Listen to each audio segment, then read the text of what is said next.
over time in the film industry, in the video cinematography industry, it has been highly dominated by men, but this woman paved a path for herself, and she has been thriving successfully. A trajectory in the industry has inspired a lot of young creatives, and to further make an impact, she decided to create and also found this academy called Pink Line Academy that has further created lovely career path for video directors, content creators, and she's the brain behind most of the music videos that you see on your screen. You love the videos, you're hyped about it. She has worked with stars like Wizkid, Burna Boy, Davido, Ashake. We have the likes of Nini Ola, we have the likes of Chike. The list is long. If I keep mentioning everybody, we probably will not leave here. She is Praise Oniagwalam, the one and only Director P.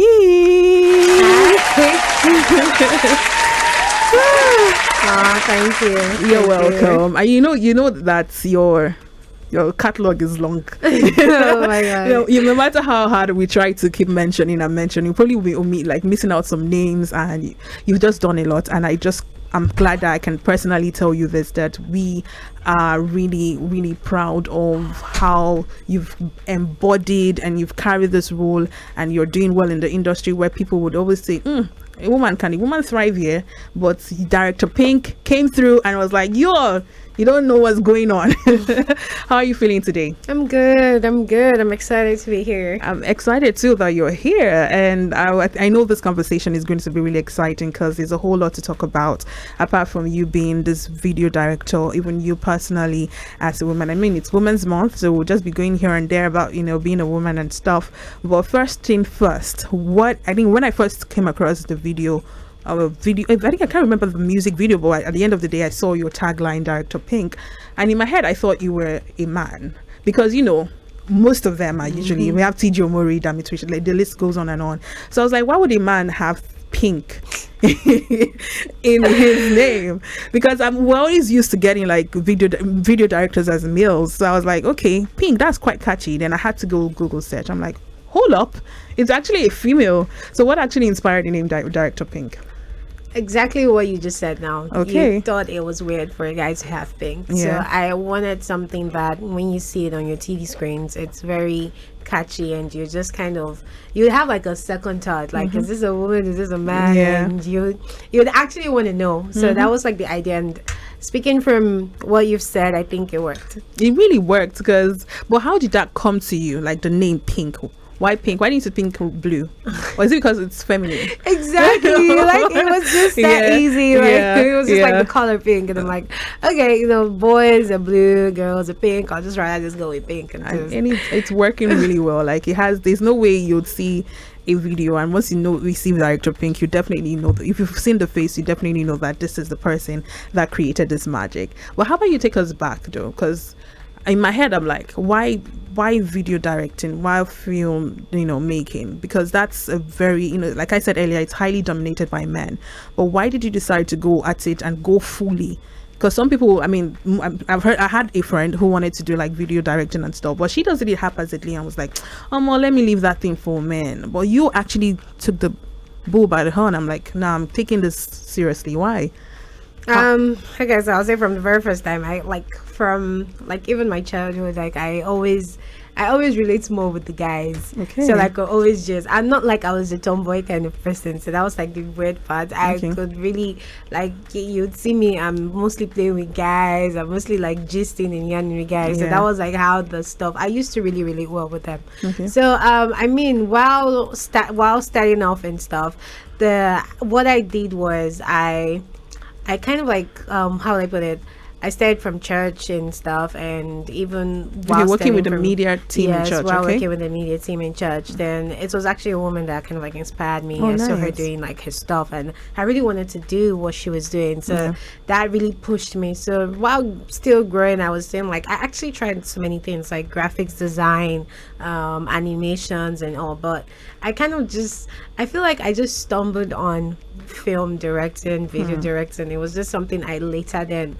I felt fell in love with it, and I was like, okay, you know, when you've done so many things and you just kind of like just find that right thing, and you're just like, I just want to stick to this. So I've even tried being a photographer. I've tried being an actress. Like the list goes on. Yes, I used to be a show host on the radio as well. Great. So like, I've done a lot actually, and I decided to finally rest here. And you found your place. Yeah. Okay, I mean that's quite inspiring. And I'm looking at us trying to retrieve what you said. Like you've done all the things. So in my head, I mean, for those who have been seeing Director Pink, they probably will think, okay, maybe she got inspired and just decided to push at this journey of, this career journey. But you've touched several things, and that's actually really inspiring. But one thing I always like to know is the challenges that you probably faced, or the things that you faced before you got this brand name. And now that you have the brand name, I'm sure there's still some challenges that you face as a woman in the industry. So can you like outline those challenges? So I mean, I was kind of like, while growing on the field, I've kind of like I don't put it in my head as challenges anymore.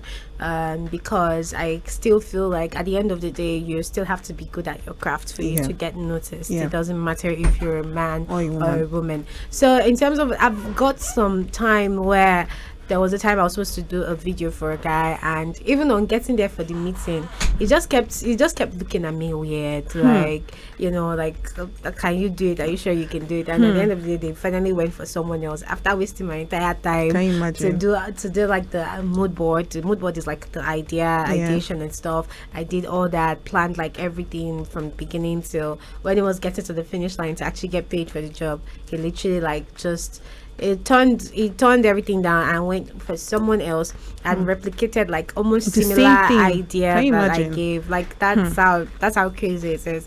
And even till now, I still kind of face it. Some people feel like, they can't really get directed by a woman. They feel like it could somehow be, it's weird, or maybe they will lose all their masculinity, things like that, because it's different. It's a different role. It's a directing role. So it's more like there is more male artists out there, even though we have like more like female, even the female artists as well sometimes still prefer to work with a man. To work with a man. So that's just how the list just goes on and on. But at the end of the day, the just key thing is just to make sure that you're good at your craft and you're irresistible, right? So like, no, I just have to work with her. I don't care at this point. Yeah, that's the vibe. Right. I'm really like I totally can relate to what you just said. Some people will just look at you because you're a woman. You're like, but can she really do this job? And that's actually quite heartbreaking. The fact that we have to constantly prove ourselves. I mean, I can do it. Why do I have to keep proving that I cannot, that I can do the job? And that's I'm glad that you're able to look at all those challenges. I'm like, I'm just going to be good at my job, and that's what they were going to know me for, not just because I am a woman, but I am a video director, and you're gonna love me for my job. Of course. And I'm glad that you did that. And now video directing, it's a broad spectrum, because there are different aspects to it. Can you walk us through like the process of directing a video, of making a video? Let's use, for example, EGWU by Chike and Mohbad. That video was intense. The music video itself. No, I think I need to clap. Because to be honest, like, I think it's got me sitting at the edge of my seat, because, and I'm not saying it because you're here, but it was just a whole lot of colors, people, dancers in sync, the billboard, the way he represented Mohbad in that was also giving the emotional tune to it. It was great. So talk to us about creating that video. And I know there are other videos that you created. Well, I just generally okay, so when creating a video, there's like different steps, which is like the pre-production, the production, and the post-production. So for the pre-production stage, the Chike's manager Ogagas reached out to me and was like, he wanted to do a video for the song. And mind you, the song was already like really blazing out there by the time, and I already like had like some form of idea. I feel like it didn't really make it hard. I mean, with the demise of Mohbad, may his soul rest in peace. Amen. But it just made me feel like, okay, this is like one opportunity I really get to. It's something that I took as a challenge, because it's like there are two artists that one is in there. How do you want to do this? So So I took that opportunity to really show how, you know, people loved and respected like him, even to the point of the unfortunate incident. So yeah, I had the song already. I listened to the song like over and over and over again. But the funny part was like that's like the fastest mood I had made in my career, because Really? I did in like in less than 3 hours. Wow. That's how crazy. Normally, if I'm doing the mood board, I do it in like maybe a day, maybe 6 hours, and even that 6 hours, maybe I'd spent like so many other days like still thinking and processing like the song and breaking it down. But that one really like took me 3 hours to just do it, because I knew that the song was already ringing in my head. That song had the way of just sticking to your head. So like I knew the words from beginning to the end. So I just put things in place. So when and also Ogagos was like, that's Chike's mind. She was like, I didn't want anything too much and not too serious. Just make it simple, make it easy, relatable. Yeah, and relatable. So yeah, so that was just the vibe. So I just wanted like, you know, just the streets vibe. Then for Mohbad, just put him in like in billboards and stuff, so that way, you know, he's represented. Yeah, we wanted to animate Mohbad to sing. Girls was like, I beg, please don't even do that. Would have been so cliche. Like, do you understand? Yeah. That would have been, so we're like, okay, no problem. Let's just leave it there. Let's just put him in billboards and stuff, like as he should be. Then the only one that we argued about was like towards the end. I said, I just want him, even if it's a wink, please. Right, you know? right. That part was just something. Yeah. And he was like, okay, I agree. Just do you. You know, sometimes it gets to a point where you and like the clients are like really having that back and forth. Yeah, and you're like, you just have to find the middle ground. So I was able to let go of the whole singing part. At least just allowed this one. Yeah. So yeah. So I mean, after I was like the whole pre-production stage, which is like the ideation and stuff. So we planned like the outfits, the colors and everything. We went to like the location. We planned how we wanted to design the place as well. So after that, we moved over to the actual production, which is like the day of the shoot. The day of the shoot was extremely hectic. It was a very fast shoot, because we finished like 5 p.m. But the entire sequence, like trying to control those people, so I didn't even have like a very strong AD on set. I lost my voice that day. The megaphones were not working, trying to talk to people. But I mean, at the end of the day, they still gave their all. You could tell that they enjoyed the music. It was and they great. So the song was really good. So like people really enjoyed even being there. Like it was almost like the love was real, and even like the love for Mohbad as well was real. So people were ready to do anything you wanted them to do, and they were really happy about it. So I mean, even the guys, I don't call them Agberos, like the guys in that Lagos side and the hood guys, they were really protecting us, like and then we could call him with a super Mohbad, they were really like in that. So like everything, they make sure like everything was really, really smooth. This is the very first time that all these hood guys will not really disturb you. So I mean, on getting to like the end of the post-production, which is where we do like the edits. So we did the edits. I had like lots of back and forth with the edits, because there were some syncs that I wasn't really liking from the editor, so I decided to edit most of the part myself. Then we had like hot air balloons in the beginning of the video, which is like an afterthought. I was like, I think this beginning is somehow boring. I want to add something, so we decided to like add the hot air balloons and stuff. So I mean, it was just the beautiful part about this project was like things, just so many creative input just kept coming up like in between every stage of the production. And so we had a very beautiful video. Man, at the end of the day. The way you described it felt like I was just standing right beside you and you were like, okay, do your thing, because that video was so amazing. And the way you're speaking about it, it seems like it was easy, but I'm sure, you know, at some point you were like, oh, damn, we have to get through this, and you did it. Because when I saw the video, I saw the amount of people in that video. Did you like pay every single person that appeared there? Of course, yeah. If you're putting your face in the video, so you have to be paid. Well, so from what you said, you are in charge of the location. The director is still in charge of the costumes. You're getting the costumer. You're still in charge of, you know, dancers. You make sure all of those things work. We're in charge, like as a director, you're literally in charge of everything. You might not be directly doing a particular thing. I would not directly make the outfits, You but outsource like it. exactly. But for like the designs, the styles, the colors, and making sure that I actually get the right person to deliver is another thing entirely. Even like the set designer, and also literally getting like the right brainstorming and thinking of what kind of right perfect team would be able to come together to work and bring this project to life. Okay. Wow. So in my head, I'm wondering, how much did it actually cost to pull all of that together? Oh God! If you should give like a round figure. I'm not sure they want me to do that. Okay. Yes, I'm not sure they want me to do that. Okay, fine. Okay, since it's, you can't talk about the clients, stuff, but for you, how much would you say you charge? How is your ratings like? It depends. It just, to be honest, it's very flexible. It depends on like the video. It depends on like the concept. It depends on what you want. So sometimes if it's what's it called? There's usually a range, which is definitely millions of naira, but it just depends. Period. Okay, but at the end of the day, you're getting what you want. That's what she's trying to say. But we ain't cheap right here. Okay, so inspiration, right? How do you get inspiration? Because you spoke about how you got inspired, for Mohbad's song, Chike's song rather, featuring Mohbad, or other music video. There's the Do I by Burner and Fino. You were also in that project. There's even Roju by Chike, right? You're also there. There are a lot of videos out there, and I'm sure because of how your brand is, you probably get like people reaching out to you saying, hey, I want to do this, I want to do that. Like, let's say in a month, you probably have like, I'm just trying to estimate, you have like 3 projects.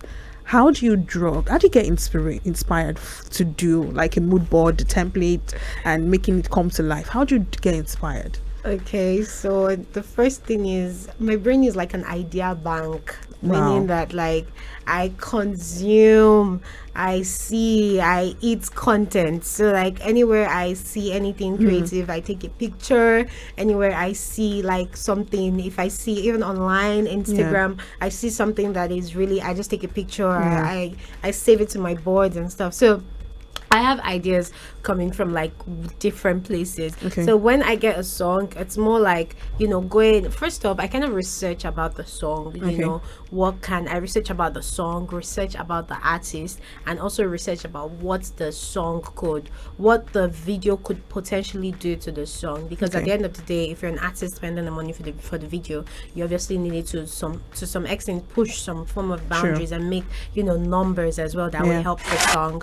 So that's like the idea, and that's what we always do. So I think about all this and put them into consideration before actually thinking of an idea. So there's some like for example, King Madi, there's to an extent of vision, right? That's another video that I'm like, okay. So that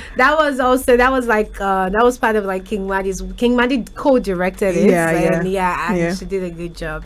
Okay, wow. So I mean, there's a whole lot to learn, and I thank God that you're here, and of course you have like an outlet where people can actually learn how to do this thing real well. Back to the show, and feel free to join the conversation, drop a message, ask questions. She is definitely here, and she will definitely answer. You spoke about how you get inspired, but I'm sure like we're humans, right? Even though you said that you were like, your brain is like an idea box, but there are times when you feel like, do you have like this creative block, and just what do you do when you get creative block? Just put that way. Well, I mean, it happens to every creative out there. One thing I always make sure I do is I don't overwhelm myself. Meaning that if I have like lots of things to work on, I kind of take a break. Like I was working on a song yesterday. I had gotten that song I got that song like over the weekend. Like I think I got it like on a Friday morning. But then I told them that normally I know some guys, I'll be like, don't worry, it'll be ready tomorrow, things like that. I didn't know it's gonna be ready Monday evening. So I took my time to like really soak myself in the song, but that doesn't mean that I am not doing other things. I'm going out, I'm trying my best to still like have fun, have some social interactions and stuff. And then on Monday I kind of like got back to it fully, and I was able to like do everything. So I did not, so sometimes it's like you take pauses in between. Don't just put your brain into that whole work of we need to work on this, we need to work on this, and just keep pushing it and pushing it. So that way you're kind of like saving yourself from creative block, because creative block mostly happens when all you do from morning till night or Monday to Sunday is just you're just thinking. You need to let your brain breathe. Right. Very important. It's very okay to unwind. That's what she's saying, certainly. I think, would you say there are misconceptions that they have about female filmmakers and directors in the industry that you probably would like to clear? Because, for every career, for everything that you're doing in life, there's some group of people that will always have like misconception about things. Would you say that you've heard a myth or you've heard something that they've probably said about filmmakers, especially female ones, and you'll be like, okay, where's this coming from? And so mostly like even before working with you, they already just assume that you're going to be trouble anyway. Like you're just going to give issues, like how women sometimes they're too soft and they just like they just whine and all that. The way that comes to my set, and that's that I'm military. That's the one that okay, this is not what I thought. But I mean, it's good to have these misconceptions, like, and actually prove you wrong on set. I really don't care, to be honest. Because at the end of the day, you are doing that because you want to get the job done. So if you're not like that, you probably will just be there and get something caricatural at the end of the day. Okay, it feels like I don't want to let you go because it feels like I'm learning and I'm trying to picture myself and all that. So what would you say about artists that, like you mentioned King Madi, she co-directed a video, and now there's a whiskey that actually created, because I think you even reacted to that video, like so I was laughing, like created Kese. What would you say about artists evolving into like video directors? They want to direct their own video too. Well, I mean, at the end of the day, the funny thing is they always still need the directors, because when you're directing, directing is like it's a whole lot. And if you're an artist that is actively in like you're going on tours, you're doing projects, you're trying to think of the next album, it's more like saying that you're an engineer, and it's more saying like a computer engineer, right? Trying to be an account. I don't even know, like trying to be an astronaut. You understand? So at the end of the day, you still need the directors, because the directors help you break down your vision into ways that can properly be executed. So I mean, even when he was on the project, he also worked with the director. So it wasn't like he did it himself. I don't to be a bad guy, but he didn't do it himself. Okay. But I mean, it's always good to have creative when the artist is a creative as well, because it makes the work entirely easier. Like when we've worked in like on a couple of projects, and we always used to like rub minds together, like, okay, what do you think about this? Oh, I think this is this. I think this is the vibe I want for the set. Like rubbing minds together, because at the end of the day, you can't actually like do it alone. Everything. And also it makes most times we also have like some artists that like they just have the idea and they're like, this is what I want, and at the end of the day, as a director, you make it even way better and interpret it even much more better visually. So at the end of the day, you can't do it all. Okay. But honestly though, what do you think about Kese video? Because let me give you my take. Honestly, it's colorful. I like the play with colors, but it's Kese dance, and I didn't see a lot of dancing. Even the dancing, they were not really like in sync. The part on like when they were in the theater, it seems like they were all over the place at some point. But I like the part where he seemed like he was in a galleria and the girls are like lined up behind him. That was actually really cool. But that's theater part, they had an idea, right? But it wasn't really in sync. I don't know if it's just me though. But it was a good video, by the way. I would not like I'll not bash anybody's efforts, but we'll give him E for efforts. And that was very political. Okay, E for effort. We'll take that. Well, I mean, have you sat at one time, or probably you've seen videos of other singers and artists, maybe even a film, and you're like, I wish I actually created the video for them. They should have put this thing here, this more sauce, so that made it more. So even with this whole what's it called, with this old ways thing, and also like generally, like I feel like it's you can always have like your ideas at the end of the day, like the same way they also had their ideas. All the ideas cannot be one. You have to still go forward at the end of the day. So this could be another director's approach, or a production company's approach. You could also have your own approach. If you have your own approach, you gotta do your own. Like me now, I just gotta do my own Kese video.